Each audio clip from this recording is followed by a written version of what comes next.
What is up everyone, Movie Wayne back again with another end of month vlog. This is just me talking about all the movies and TV shows that I watched in August 2022. And some of these are on Blu-ray, some of them are at the cinema, and some of them are on stream. And same dance every month really. Now there's a couple of TV shows I'm in the middle of watching, but I'm not going to mention them till next month till I finish them. So if I only talk about the TV shows that I've finished. And there's a couple in here which is unusual for me. You know, it's usually one at most, but there's 2 or 3 in here, even though they're not the longest of series. But anyway, let's just get into it with the first thing that I watched. And I'm looking at the iPad in front of me here, guys, because there's no way I can remember all of these. And I do like to do this in one take. It's just a fun video to make. I love doing these. I love watching other people's. So let's get on with the first thing that I watched in August, and that is The Shallows, starring Blake Lively, a shark movie that I didn't hold too much hope for, to be honest, but when I showed it off in my Blu-ray and 4K update, a lot of people were saying it's a really, really great shark film. Some of them were even saying the best one after Jaws and stuff. So, yeah. I've just realised I'm wearing a Jaws top there as I talked about that. So, yeah, I went into it open-minded and I had a really, really good time with this. I thought this was an excellently paced thriller with Blake Lively going up against this absolutely horrendous shark who just holds no prisoners. Yeah, it's one of the best shark movies I've seen. I'd probably put it up there with Deep Blue Sea and Jaws now as my top 3 favourite shark films, to be honest. I know it's not a great fiat to have because most shark movies we get are bad, but this is definitely one of the better ones. I love Blake Lively in this, thought she was great. Yeah, just a really, really good movie, and gives you this feeling of isolation because she's kind of stuck on this rock out there with the shark just circling her, and she made a little friend in the seagulls. I think his name's Steven Seagal, she calls him, who's a great little character to have in the movie, but I am very happy to own this in the collection, and yeah, I had a really good time with it. So that is The Shallows. Next up is a 2022 cinema release, and that is Bullet Train. I was quite excited for this film because I love movies that take place on trains. I don't know why, I just love the location of them. Whether they're horror films, whether they're murder mysteries. Yes, I'm talking about Murder on the Orient Express there, of course. But this was basically a load of hitmen on a train, which is a very interesting concept. Kind of reminded me of a Guy Ritchie film on a train too, with all the dialogue and, you know, the camera shots and names coming up on the screen like this is this person, you know, just getting straight to the point, which has been done a million times of course. But there was some really funny jokes in here and stuff. This is basically Brad Pitt, who's a hitman himself, and he finds out that there's all these other people after each other on this train basically. Yeah, some great characters in this, but overall I do feel like it didn't live up to its name by being that fast paced. It was, but it was like half an hour too long, so it started to lose the pace in the third act and become a little bit, okay, let's just get over to the finish line now. But I had a fun time with it. It's not one of my absolute favourites of the year or anything, but I do recommend this film if you want just like an entertaining, sit back and relax movie, if you like a bit of a popcorn blockbuster flick. I do think Brad Pitt was the least likeable character in this. I mean, he's not a bad character or anything, but all the others just have a little bit more about them compared to him. So yeah, he was a bit of a problem for the movie, to be honest, and I actually love Brad Pitt. Well, he didn't do anything too interesting in this film, but that is Bullet Train. Next up is a Blu-ray I picked up for so cheap about a year ago now, and that is Grown Ups. I love Adam Sandler, and I have never seen this movie. I did enjoy this, just about a group of friends hanging out who haven't seen each other for years, just hanging out on this in this cabin, I think it is, like this log cabin with all the wives and stuff and all the families, and they just get up to a load of fun.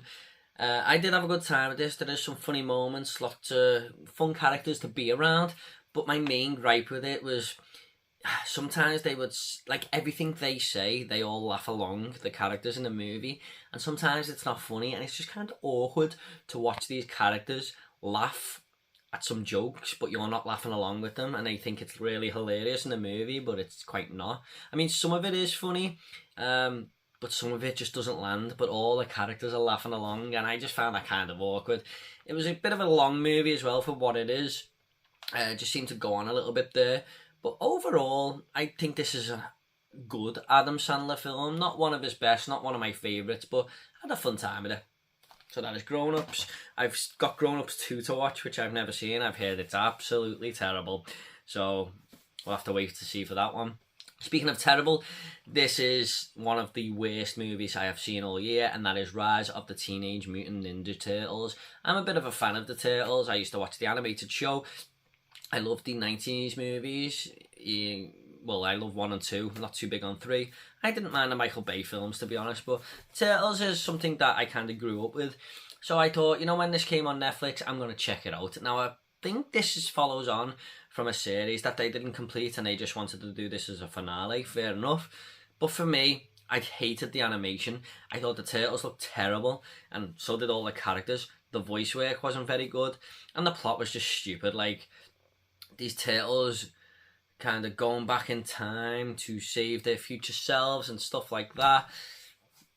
It just done nothing for me, and you should not go into a Turtles film and just not wait for it to be over. It was only a 90-minute movie, but it just seemed like it went on for 3 hours.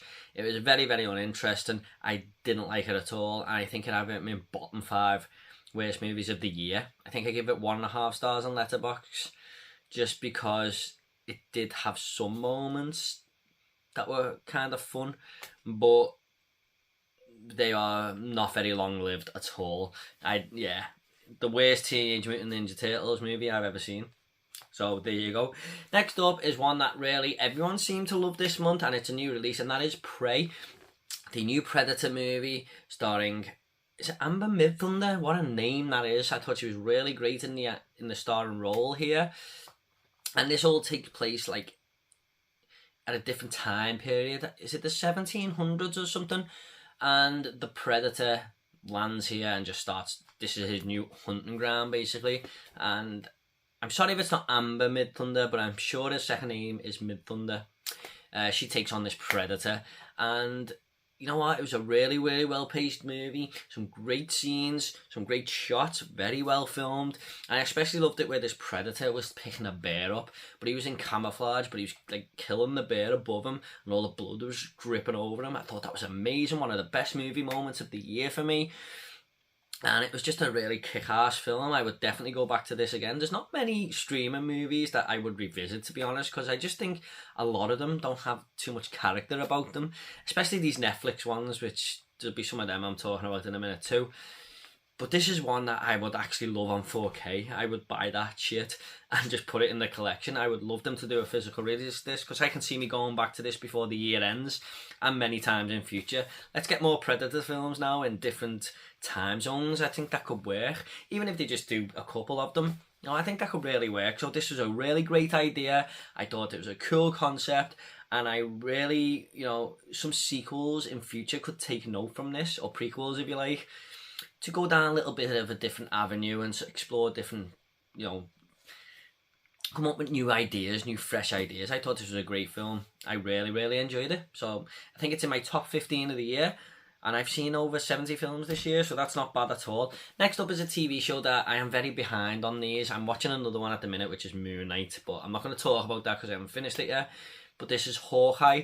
I finally got round to this, and I thought this was a good Marvel show. I'm not too big on the Marvel shows. I love the movies, but the shows, they're just okay to me, apart from WandaVision, which I thought was amazing. Ever since then, they've just kind of been average, in my opinion. I do think Hawkeye finds its way into that category. I thought Kate Bishop, I think her name is it Kate Bishop? She's a really good character, actually. I'm looking forward to seeing more of her in the future. I'm glad Hawkeye got this show, because he's one of the most least talked about Avengers, I suppose, and the show even plays on that, and there's a reason why this Kate character it's her favourite Avenger. There's a reason for that, which you see in the first episode. So I thought that was cool to play on that, because if everyone is honest with themselves, I don't think Hawkeye is too many people's favourite character, is he? Or favourite Avenger, if you like. But this was a cool little show, good little mystery surrounding it at times. I wasn't big on the Kingpin character who came into it. I know he's been in, is it Daredevil before this? I don't think he was a great actor in all honesty, but people have told me he was better than this, but there you go. I'm intrigued about the Kingpin because I used to play Spider-Man vs the Kingpin on the Mega Drive all the time. So he's a character who I kind of grew up with just by that game because I used to play that constantly, if you like. But we'll see in future what the store holds for him in store. Sorry about that. What the future holds in store for the Kingpin character, but I wasn't a fan of him in this show, I'm not going to lie. Next up, we have a Netflix film called Day Shift. Now, to be honest, I think this was one of the better ones from Netflix this year. It wasn't anything brilliant or anything like that, but I do think Netflix has been very, very poor this year. And some of my bottom 10 worst movies of the year, I think 6 or 7 of them are Netflix films. So they're driving the price up, but they're giving you worse quality. I know the TV shows are great though. They are. Stranger Things and stuff, they're amazing. But I really wish they'd work on their movies. I really do. And you can always say that, you know, they're picking movies up that don't go to cinema because they don't think it's going to do well.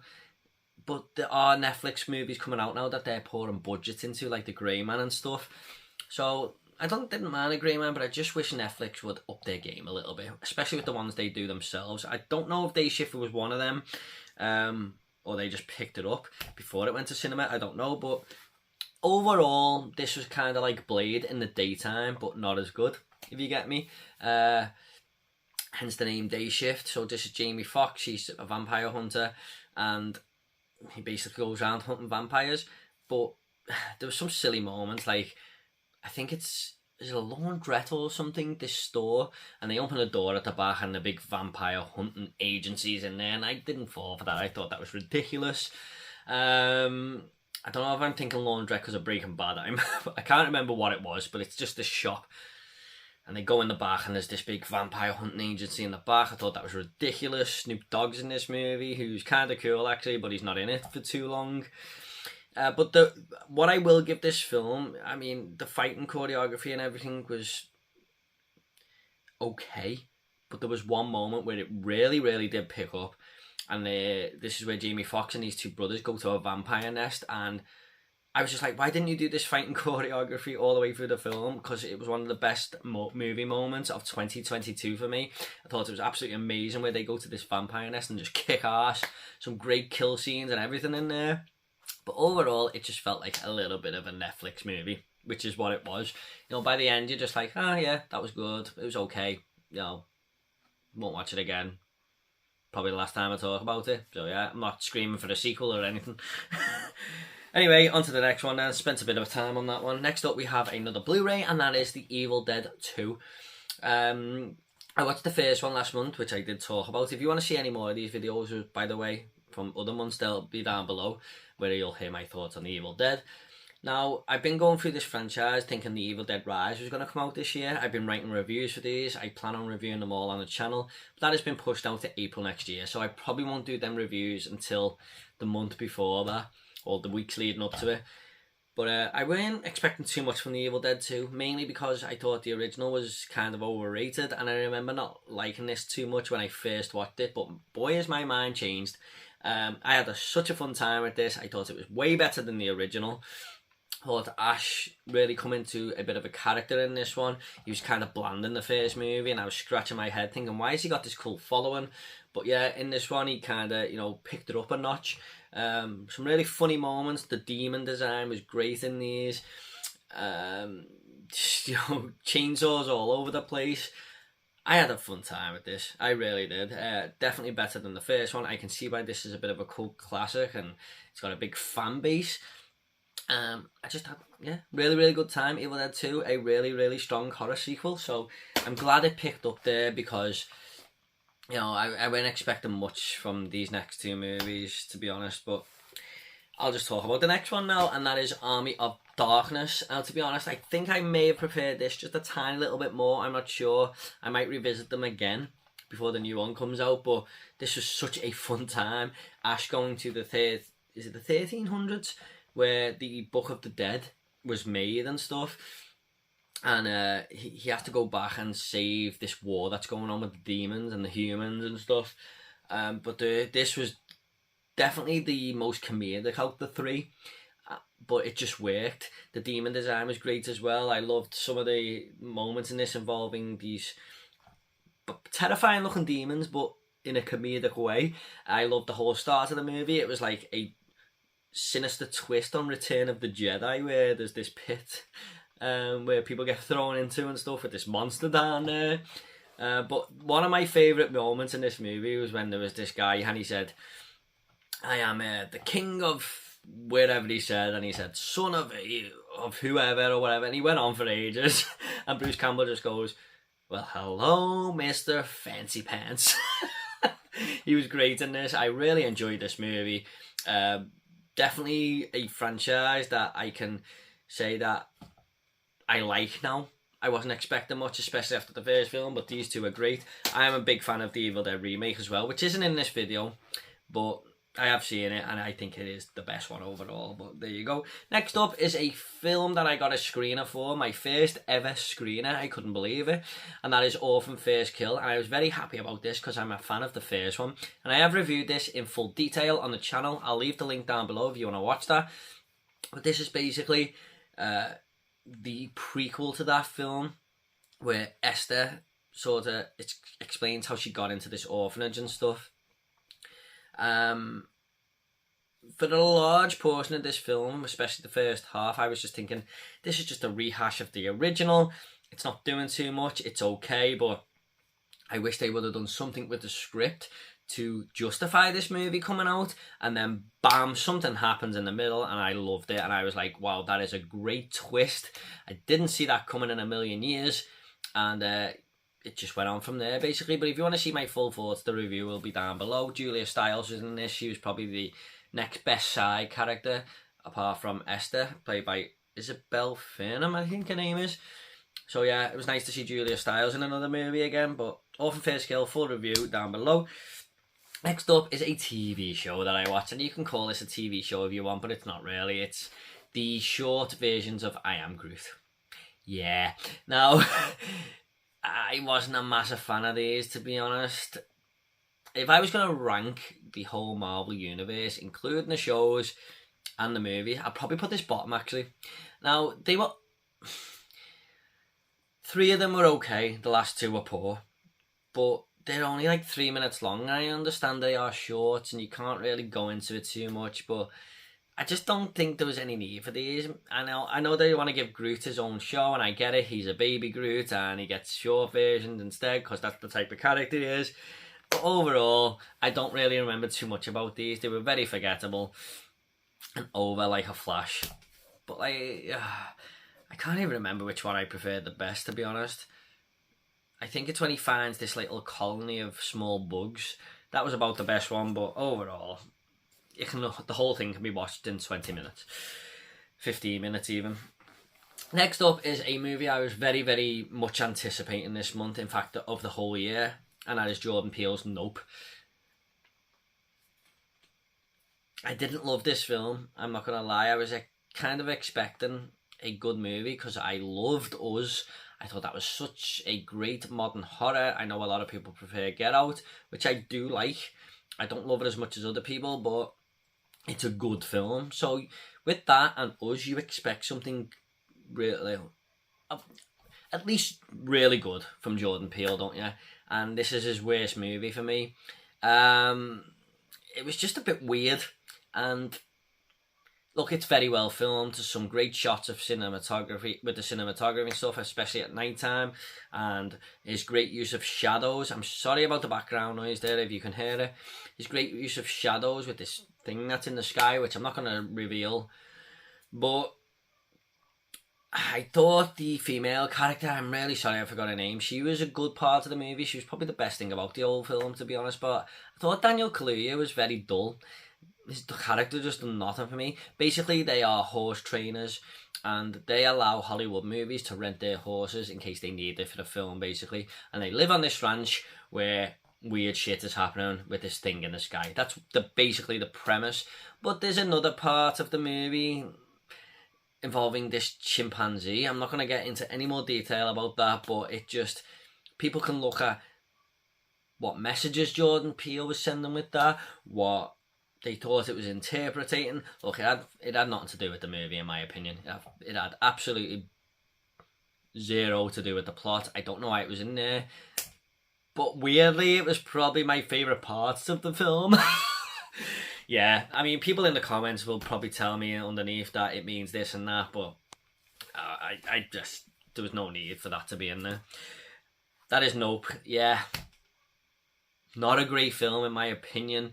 And I said I've watched 70 odd movies this year. I think I have this ranked about 50th. It's just done nothing for me. I will rewatch it one day just to make sure. Maybe it'll grow on me again.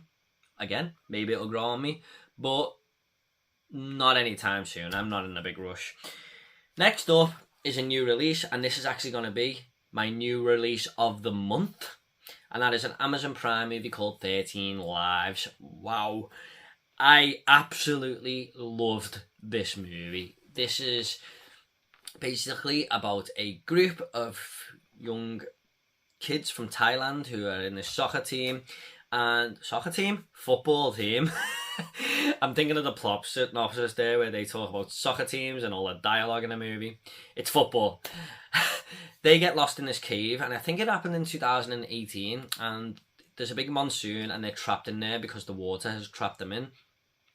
And it's a big rescue effort, and these two British divers come over to try and save them and get in there and get them out. And they're played by Viggo Mortensen and Colin Farrell, who are both great in this movie. They're kind of laid-back characters who are kind of cool at the same time, and, you know, they kind of, I can't explain it, but the fear, they have no fear, basically, and I'm just so happy people like this in this world exist. People who are willing to sacrifice themselves to save others in the most dangerous situations. But they put really, really good performances into this movie. I thought they were both great. And I didn't know the full true story of this. I just knew that there was kids trapped in a cave a while ago, and I kind of forgot about it. And then when it came on Prime, I went, oh yeah, remember that story, that what happened 4 years ago? And then I watched this movie and I just fell in love with it. I thought it was absolutely brilliant. It was 2 hours and 30 minutes long, I think, but it absolutely flew by. And my wife Sam, I always say, what would you give that movie after we watch one, just to get her thoughts, and she will always give a lower score than me. And if I think it's an 8, she goes, yeah, it was about a 7 or a 6. She's not very generous with scores, but she gave this movie a 10 out of 10. She absolutely loved it. So I do recommend this to everyone. If you have not seen 13 Lives yet, please do. It's one of the best films of the year. I have it ranked 4th in my Letterboxd ranking. And I just thought it was absolutely tremendous film. I really did. Definitely worth a watch. You will not be disappointed. Trust me. So that is my new release of the month. There you go. Next up is a movie that very nearly got my older release of the month. I've been wanting to watch this film for such a long time. I bought it on Blu-ray a couple of months ago, and I thought, you know what, I'm just going to watch this shit now, because I was in the mood for it. And I've heard so many people on social media and stuff talk about this, and that is I Saw the Devil, a Korean film that is just goes for the jugular, really, this one. Now, I love Korean movies. I think they've got so many great titles out there, even though I haven't seen all of them, but the ones I do watch, they're always good. Old Boy, The Wailing, this. Now, this is basically about this killer who's going around and kidnapping women, tying them up, torturing them, and killing them in the most horrific ways. And he kills this girl who... It's a massive mistake from him, because this guy is her husband, and he is just a badass, man. He just goes out to basically torture this guy and make his life a living hell. So basically, the hunter becomes the hunted here, and he kind of tortures this guy but lets him go, and then chases him down again and tortures him again, and then the other guy starts to get pissed off and goes at him. Honestly, this was such a good cat and mouse game that was sometimes turned on its head.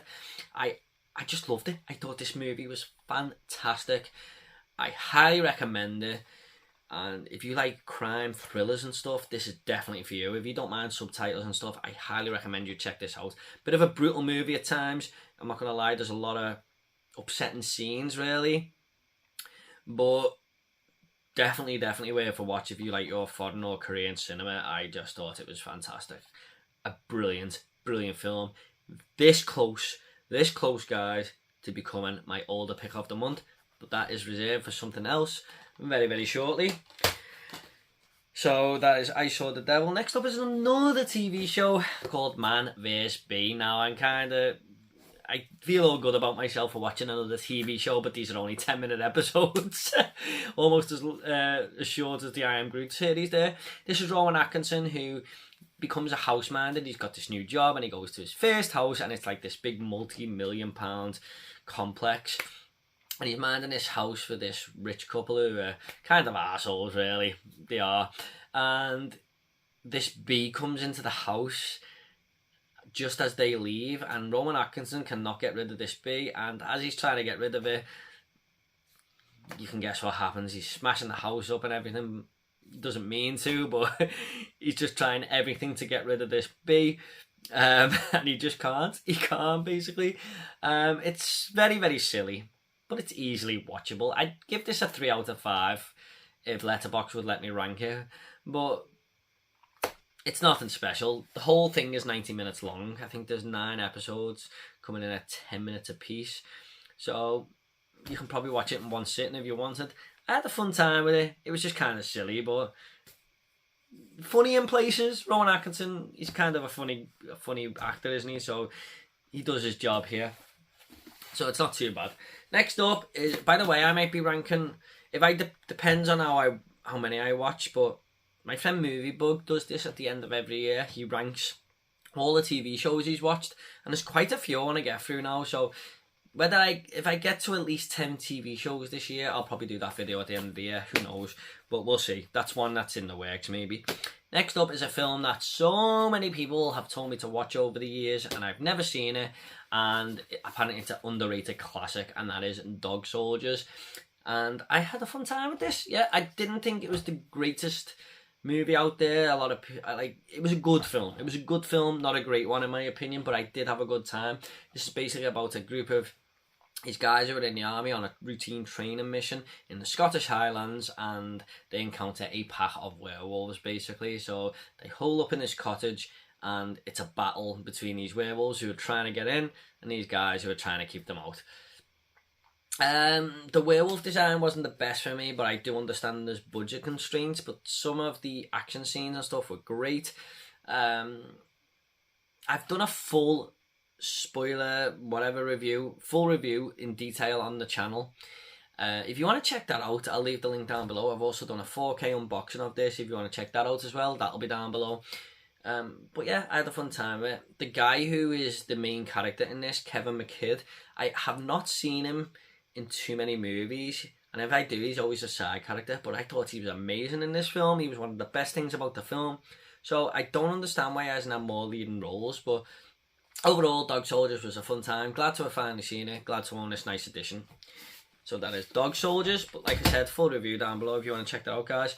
Next up is a new Kevin Hart movie called Me Time. Now, with Kevin Hart in a film, I'm going to watch it, even if I know it's going to be bad, because I don't know, sometimes he can pull off fun in movies, and most of his films are an easy watch, aren't they? Like Ride Along and stuff.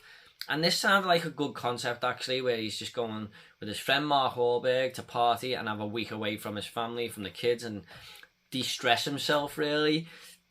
And it was okay. I didn't mind this. I watched The Man from Toronto last month, I think, which was absolutely awful. This is definitely better than that, but both star Kevin Hart, that's why I compared them. This is definitely better. It's silly in a lot of places, but I just think it's funny the way Mark Wahlberg just spends all this money on his birthday parties. He's like 44. It's not even a big birthday, but he hires this big coach with his face all over it. Invites like hundreds of friends, and they go out into the desert to party, and Kevin Hart tags along. It's silly, but it's watchable. It's an easy watch. Basically, it does have a lot of problems, but overall, I didn't mind it. I think I give it 3 out of 5 on Letterboxd, which isn't too bad.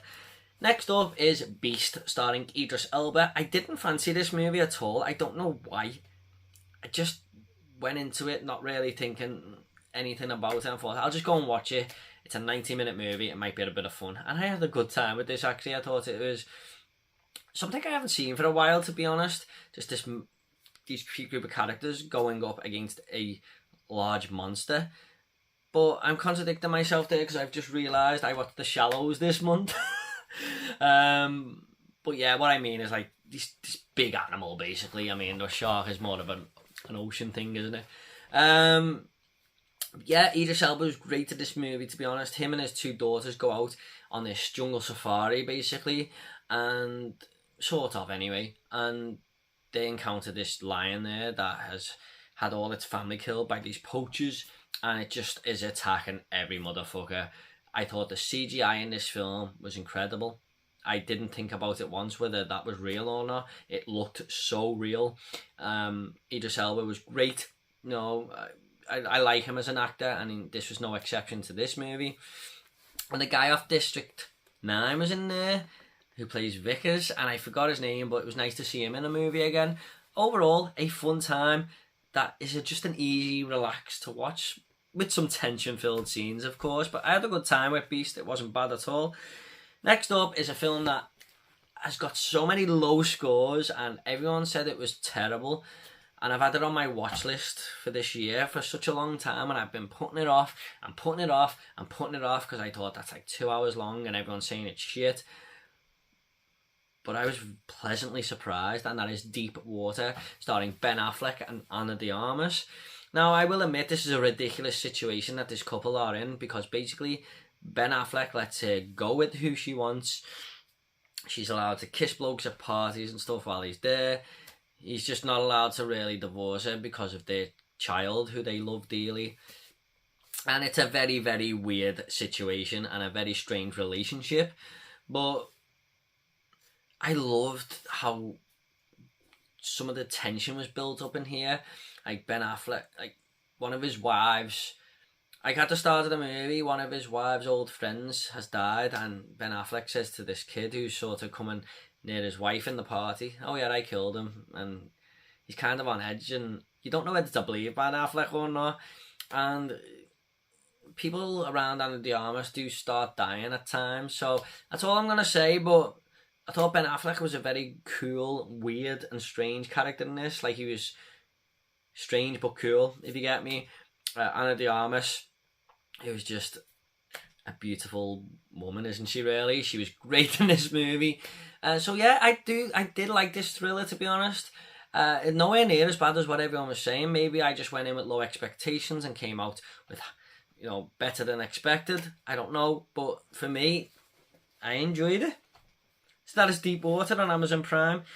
Now, next up, we're going to get into my older pick of the month. But before I get into talking about these three films, I just want to let you guys know, I put a community post up the other day saying I am starting a new series, and it's going to be the Halloween movies. I'm looking to review all 12. Well, with Halloween Ends, I think there's 13 movies.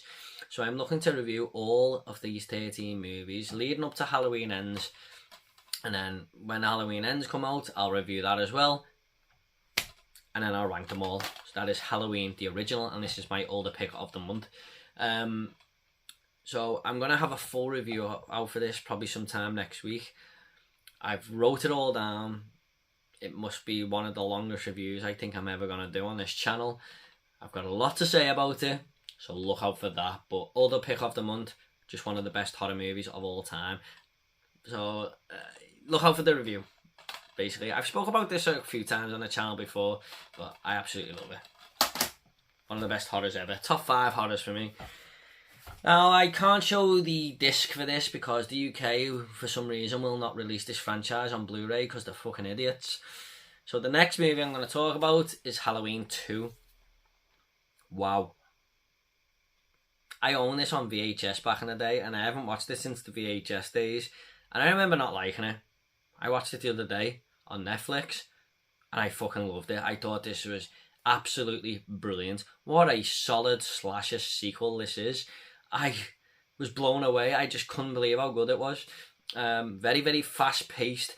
Michael Myers is great in this. The first 25 minutes are awesome. I loved it. I loved it, but like I said, a full review will be coming, following on from the original, so look out for that. And next up is Halloween 3, Season of the Witch. I've heard mixed things on this. A lot of people seem to love it, a lot of people seem to hate it. I'm kind of leaning, I wouldn't say I hate it, but I don't like or dislike it really. I just found it very average. It was kind of dull in places, and the story was a great idea, a great concept. I just wish they executed it a little bit better. But I'll have full review thoughts for these 3 movies in a week or 2 on the channel. I really hope you guys can come along to the Halloween horror series. I would love you all to watch them, because this is the direction I kind of want to go in on the channel now. Reviewing my favourite franchises, my favourite movies, ranking them all at the end. I've just wanted to do this since the day I started YouTube, and I fell into this trap of just reviewing every new movie that came out. Now I still will review new movies, but I'm just going to sort of take my picks on which ones to do. Like Orphan First Kill, you know, movies like that. There's Terrifier 2 coming soon. I'll look to review that. You know, there are still going to be new movie reviews, but there's so many old ones I want to revisit. I really do. I've started the Stephen King series and stuff, so look out for them type of movies as well.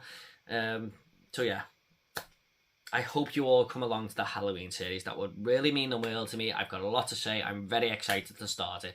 So thanks so much, guys. This is just my end of month vlog of all the things I've watched in August 2022. What did you think of these titles? Did you like them? Do you agree? Do you disagree? Let me know in the comments. I'll get back to every single one of you, I promise. Take it all easy, guys. And I'll see you all in the next video.